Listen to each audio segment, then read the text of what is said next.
ಅನೇಕ ವಿಚಾರಗಳನ್ನು ಚರ್ಚೆ ಮಾಡಿದ್ರಿ. ಹೆಚ್ಚಿಗೆ ಮಹಿಳೆಯರ ಪ್ರೋತ್ಸಾಹದಿಂದ ನಮ್ಮ ಸರ್ಕಾರ ಅಧಿಕಾರಕ್ಕೆ ಬಂದಿದೆ. ನಾವು ಕೂಡ ಎಲೆಕ್ಷನ್ ಮುಂಚಿತವಾಗಿ ಏನು ಮಾತು ಕೊಟ್ಟಿದ್ದೋ ಮಹಿಳೆಯರಿಗೆ ಶಕ್ತಿ ತುಂಬಲಿಕ್ಕೆ ಗೃಹಲಕ್ಷ್ಮಿ, ಗೃಹಜ್ಯೋತಿ, ನಿಮ್ಗೇನು ಉಪಯೋಗ ಬರದೇ ಇರ್ಬೋದು, ಅದು ಬೇರೆ ವಿಚಾರ ಅಲ್ಲ. ಕರೆಂಟ್ ಮಾತ್ರ ಬಂದಿದೆ, ಮಿಕ್ಕಿದ ಯಾವುದು ಬಂದಿಲ್ಲ. ಶಕ್ತಿ ಯೋಜನೆ ಕೆಲವರು ಉಪಯೋಗ ಆಗ್ತಾಯಿದೆ, ಕೆಲವರು ಉಪಯೋಗ ಆಗ್ತಾಯಿಲ್ಲ. ಸೊ ಒಟ್ಟಲ್ಲಿ ಸಾಮಾನ್ಯ ಹೆಣ್ಮಕ್ಳಿಗೆ ಇಡೀ ರಾಜ್ಯದಲ್ಲಿ ಒಂದು ದೊಡ್ಡ ಕ್ರಾಂತಿಕಾರಿ ಬದಲಾವಣೆ ಆಗಿದೆ. ಇಡೀ ನಮ್ಮ ತೀರ್ಮಾನ ನೋಡಿ ಇಡೀ ರಾಷ್ಟ್ರ ಪಾಲನೆ ಮಾಡ್ತಾ ಇದೆ. ನೀವೆಲ್ಲ ಸರ್ಕಾರಿ ನೌಕರಿದ್ದೀರಿ, ನಿಮಗೆಲ್ಲ ಅರಿವಿದೆ. ಆರ್ಥಿಕ ಬದ್ಧತೆ ಬಗ್ಗೆ ಟಿ ವಿ ಆಗಲಿ ಇಲಾಖೆಗಳಲ್ಲಿ ಕೆಲಸ ಮಾಡಬೇಕಾದ್ರೆ ಎಷ್ಟು ಮುಗ್ಗಟ್ಟಿರ್ತದೆ ಆರ್ಥಿಕ ಅಂತೇಳಿ ತಮಗೆಲ್ಲ ಗೊತ್ತಿದೆ. ಆದರೂ ಆರೋಗ್ಯಕರವಾದಂಥ ಮನಸ್ಸಿರಬೇಕು ನಿಮಗೆ ಅಂತೇಳಿ ಸುಮಾರು 52,000 ಕೋಟಿ ರೂಪಾಯಿ ನಾವು ಈ 5 ಗ್ಯಾರಂಟಿ ಕೊಟ್ಟು, ಈಗ ಪ್ರತಿ ಮನೆಗೂ ಆಸ್ತಿಗಳನ್ನು ಸರಿ ಮಾಡಿಕೊಳ್ಳಿಕ್ಕೆ, ದಾಖಲೆಗಳನ್ನು ಮಾಡಿಕೊಳ್ಳಿಕ್ಕೆ ಅದೊಂದು ಕ್ರಾಂತಿಕಾರಿ ಯೋಜನೆಗಳು ನಡೀತಾ ಇದೆ.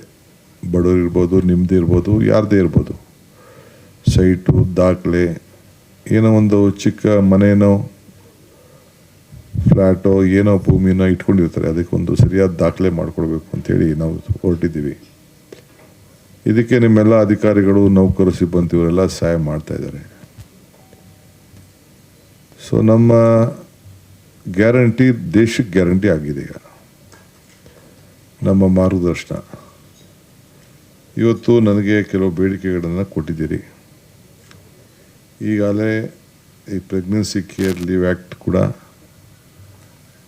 ಜಾರಿಯಾಗಿದೆ. ಇನ್ನು ಕೆಲವು ನಿಮ್ಮ ಬೇಡಿಕೆ ಏನಿದೆ, ಈಗ ಅದನ್ನು ನಾನು ತುಷಾರ್ಗೆ ಬರಲಿಲ್ಲ, ನಮ್ಮ ಚೀಫ್ ಸೆಕ್ರೆಟರಿಗೆ ಬರೆದಿದ್ದೀನಿ. ಯಾಕೆಂದರೆ ಅವರು ಒಂದು ಹೆಣ್ಮಗಳು, ಅವಳಿಗೂ ನಿಮ್ಮ ಪರಿಸ್ಥಿತಿ ಅರ್ಥ ಆಗ್ತದೆ. ಸೊ ನೀವು ಯಾವುದೋ ಬರೀ ಒಂದು ಸಣ್ಣ ರೂಮ್ ಏನೋ ಕೊಟ್ಟಿದ್ದಾರೆ ಅಂತ ಹೇಳ್ತೀರಿ. ನಾನು ನೋಡ್ತೀನಿ, ಇನ್ನು ಸ್ವಲ್ಪ ದೊಡ್ಡ ರೂಮ್ ಕೊಡೋಕ್ಕೆ ಹೇಳ್ತೀನಿ.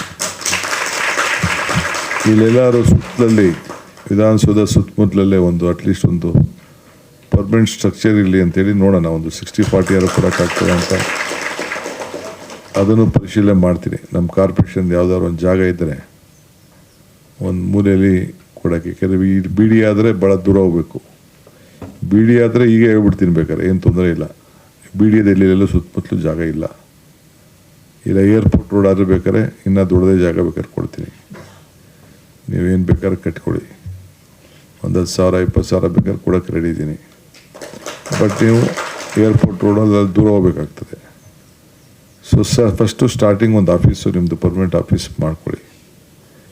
ಆಮೇಲೆ ಅದಕ್ಕೇನೋ ನಿಮ್ಮ ಸಂಘಟನೆ ಆಗಲಿ, ಮಾತುಕತೆ ಮಾಡಿ ಸೇರಿ. ಹೆಣ್ಮಕ್ಳು ಜಗಳ ಒಂದು ಬಿಟ್ಬಿಡಿ. ಸದ್ಯಕ್ಕೇನು ಜಗಳ ಆಡ್ತಾಯಿಲ್ಲ, ಜಗಳ ಬಿಟ್ಬಿಡಿ. ಇವೆಲ್ಲ ಇರ್ತದೆ ಕಾಂಪಿಟೇಷನ್ನು, ಏನು ಮಾಡೋಲ್ಲ. ನನಗೆ ಯಾವಾಗಲೂ ಒಂದು ನಂಬಿಕೆ, ಈ ದೇಶದಲ್ಲಿ ಏನಾದ್ರು ಬದಲಾವಣೆ ಆಗಬೇಕಾದ್ರೆ ಇಲ್ಲ ಯುವಕರಿಂದ ಇಲ್ಲ ಹೆಣ್ಮಕ್ಳಿಂದ ಮಾತ್ರ ಸಾಧ್ಯ ಅಂತ.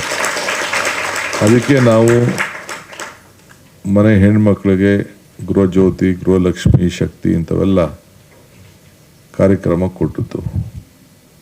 ಹಿಂದೆ ಕೂಡ ಹಳ್ಳಿ ಗ್ರಾಮೀಣ ಮಕ್ಕಳ ಹೆಣ್ಮಕ್ಳಿಗೆ ಆರೋಗ್ಯಕ್ಕಿರ್ಬೋದು, ಅಂಗನವಾಡಿಗಿರ್ಬೋದು, ಆಗ ಕೂಡ ನಮ್ಮ ಸರ್ಕಾರಗಳಿದ್ದಾಗ, ಇಂದಿರಾ ಗಾಂಧಿ ಸರ್ಕಾರ ಇದ್ದಾಗ ಆ ತೀರ್ಮಾನಗಳೆಲ್ಲ ನಾವೆಲ್ಲ ಮಾಡಿದ್ವು. ಸೊ ಇವತ್ತು ತಾವೆಲ್ಲ ಏನು ಬಂದಿದ್ದೀರಿ, ನಮ್ಮದು ನೆಕ್ಸ್ಟ್ ಒಂದು ಸಂಘಟನೆ ಮಾಡಿ. ಈಗ 5,400 ಜನ ಮೆಂಬರ್ಸ್ ಇದ್ದಾರೆ, ಪದಾಧಿಕಾರಿಗಳಿದ್ದಾರೆ ಅಂತ ಹೇಳ್ತಾ ಇದ್ದೀರಿ. ಎಷ್ಟು ಜನ ಇದ್ದಾರೋ ಒಂದು ದೊಡ್ಡ ಸಮಾವೇಶನ ಮಾಡಿ.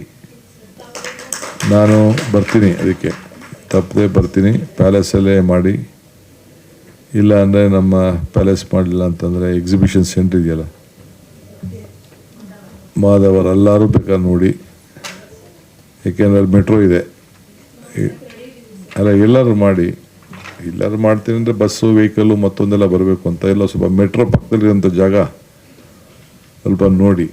ಸೊ ಯಾಕೆಂದರೆ ಹೊರಗಡೆಯಿಂದ ಬಂದವರು ಹತ್ತು ಇಳಿಬೇಕಲ್ಲ, ಅದು ಭಾಳ ಇಂಪಾರ್ಟೆಂಟು. ಇಲ್ಲಾಂದರೆ ಎಲ್ಲ ಗಾಡಿಗಳು ತಂದು ಮಾಡಿ ಭಾಳ ಹಿಂಸೆ ಆಗ್ತದೆ. ಅದನ್ನು ನೋಡಿ ಯೋಚನೆ ಮಾಡಿ ನಾನು ಖಂಡಿತ ಸರ್ಕಾರದ ವತಿಯಿಂದ ನಿಮಗೆಲ್ಲ ಏನೆಲ್ಲ ಬೇಕೋ ಸಹಾಯ ಮಾಡೋಣ. ಕಾನೂನು ಚೌಕಟ್ಟಿನಲ್ಲಿ ಏನು ನಮ್ಮ ಚೀಫ್ ಸೆಕ್ರೆಟರಿಯವರು ಅವ್ರ ಅಧಿಕಾರಿಗಳ ಹತ್ರ ಬೇರೆಯವ್ರ ಹತ್ರ ಮಾತಾಡಿ ರೆಕಮೆಂಡ್ ಮಾಡ್ತಾರೋ, ನಾನು ಬರ್ತಾರೆ, ನಾಳೆ ಏನೋ ಬರ್ತಾರೆ. ಅವರು 3 ದಿನ ರಜೆಗೆ ಹೋಗಿದ್ದಾರೆ. ಬಂದ ಮೇಲೆ ಅದನ್ನು ಅವ್ರಿಗೂ ನಾನು ಹೇಳ್ತೀನಿ ಪಾಲಪ್ಪ, ಅದಕ್ಕೆ ನಾನು ತುಷಾರ್ ಕೈ ಕೊಟ್ಟಿದ್ದೀನಿ. ಸೊ ನೀವು ಇದು ಬರೀ ನೀವು ನನಗೆ ಇಲ್ಲಿ ಬಂದು ಮಾತಾಡೋದಲ್ಲ, ನಿಮ್ಮ ಸಂದೇಶ ಎಷ್ಟು ಜನ ಮಹಿಳಾ ನೌಕರು ಈ ರಾಜ್ಯದಲ್ಲಿ ಇದ್ದೀರಿ ಎಲ್ಲರೂ ಕೂಡ ನೀವು ಹೋಗಬೇಕು, ತಿಳಿಸ್ಬೇಕು. ನೀವು ಸುಮ್ಮನೆ DK ಶಿವಕುಮಾರ್ ಟೈಮ್ ಕೊಟ್ಬಿಟ್ರು ನಮ್ಗೆ ಒಳ್ಳೆ ಇದು ಮಾರ್ಗದರ್ಶನ ಅಂತ ತಿರ್ಗಿ ಈ ಸರ್ಕಾರ ತರಬೇಕು ನೀವು. ಆಗ ಅದಕ್ಕೆ ಬೆಲೆ, ಇಲ್ಲಾಂದರೆ ನಿಮ್ಮ ಮಾತಿಗೂ ಬೆಲೆ ಇರಲ್ಲ, ನಿಮ್ಮ ನಂಬಿಕೆಗೂ ಬೆಲೆ ಇಲ್ಲ. ಸೊ ನಿಮ್ಗೊಂದು ಕಾನ್ಫಿಡೆನ್ಸ್ ಇದೆಯಲ್ಲ, ಶಿವಕುಮಾರಿಂದ ಈ ರಾಜ್ಯದಲ್ಲಿ ನ್ಯಾಯ ಸಿಗ್ತಾ ಇದೆ ಅನ್ನೋದು ನಿಮಗೆ ಕಾನ್ಫಿಡೆನ್ಸ್ ಇದೆ.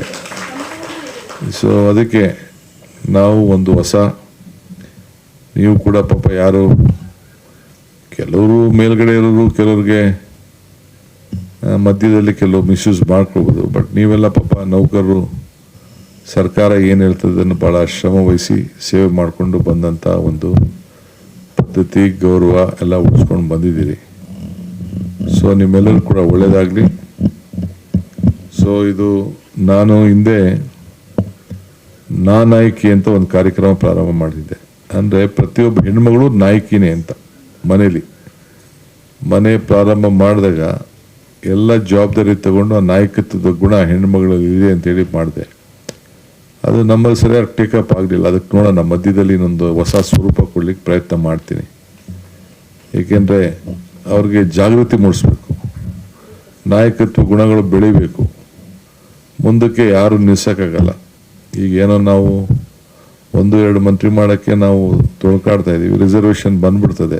ಯಾರು ಎಲ್ಲ ಪಾರ್ಲಿಮೆಂಟಲ್ಲಿ ಪಾಸ್ ಆಗೋಗಿದೆ. ಸೊ ಯಾರು ಏನೇನಾಗ್ತಾರೋ ಹೇಳೋಕ್ಕಾಗಲ್ಲ. ನಿಮ್ಮಲ್ಲಿ ಎಷ್ಟೋ ಜನ ಏನಾಗ್ತಿರೋ ಗೊತ್ತಿಲ್ಲ. ಮೋಟಮ್ಮ ಅಲ್ಲಿ ಅವರು ಸರ್ಕಾರಿ ಸೇವೆಯಲ್ಲಿದ್ದರು. ಅವರ ಮನೆಯವರು ಅಲ್ಲ, ಅವರು ಸಬ್ಮಿಸ್ಟ್ ಆಗಿದ್ರ, ಅವರೆಲ್ಲ ಏನೋ ಆಗಿದ್ದರು. ನಮ್ಮ ರಾಮನಗರದಲ್ಲೂ ಬಿಡದಿಲಿ ಕಾಲೇಜಲ್ಲೂ ಇದ್ದರು. ಸೊ ಬೆಳೆದ ನಿಮ್ಮ ಮಹಿಳಾ ಮಕ್ಕಳ ಕಲ್ಯಾಣ ಮಂತ್ರಿ ಆದರು. ಹಿಂಗೆ ಬೇಕಾದಷ್ಟು ಉದಾಹರಣೆಗಳೆಲ್ಲ ಇದೆ. ಸೊ ನಾಯಕತ್ವ ಗುಣ ಬೆಳೆಸ್ಕೊಳ್ಳಿ, ಬೇಕಾದಷ್ಟು ಅವಕಾಶ ಇದೆ. ಖಂಡಿತ ನಮ್ಮ ಸರ್ಕಾರ ನಿಮ್ಮ ಜೊತೆಲಿದೆ. ಆದರೆ ನೀವು ಕೂಡ ನಮ್ಮ ಜೊತೆಲಿ ಇರಬೇಕು. ಇಷ್ಟೇ ನಾನು ಹೇಳ್ದು. ಸೊ ಇನ್ನು ಮಿಕ್ಕಿದ್ದು ಮೊನ್ನೆ ತಾನೇ ನಮ್ಮ ಖಾದರ್ ಅವರು ನಿಮ್ಮ ಹತ್ರ ಎಲ್ಲ ಕೂಡ ನಿನ್ನೆ ಮೊನ್ನೆ ಒಂದು ಕಾರ್ಯಕ್ರಮ ಇವ್ರನ್ನ ರಮ್ಮಿನೇನೋ ಕರೆದಿದ್ರಂತೆ. ಸೊ ಏನೇನು ಬೇಕೋ ಮಾಡ್ತೀವಿ. ಮಿಕ್ಕಿದ್ದು ಏನೇ ವಿಚಾರ ಕೂಡ ಬಂದು ನಮ್ಮ ಹತ್ರ ಟೈಮ್ ತೆಗೆದುಕೊಂಡು ಬನ್ನಿ. ಕಾಂತಾ ನಾಯಕ್ ಅವರು ತಮ್ಮೆಲ್ಲರ ಪರವಾಗಿ ಬಂದಿದ್ದಾರೆ. ಸೊ ನಾನು ಟೈಮ್ ಕೊಟ್ಟಿದ್ದೀನಿ. ಸೊ ಎಲ್ಲರಿಗೂ ಒಳ್ಳೆಯದಾಗಲಿ, ಮತ್ತೆ ಭೇಟಿ ಮಾಡೋಣ. ನಮಸ್ಕಾರ.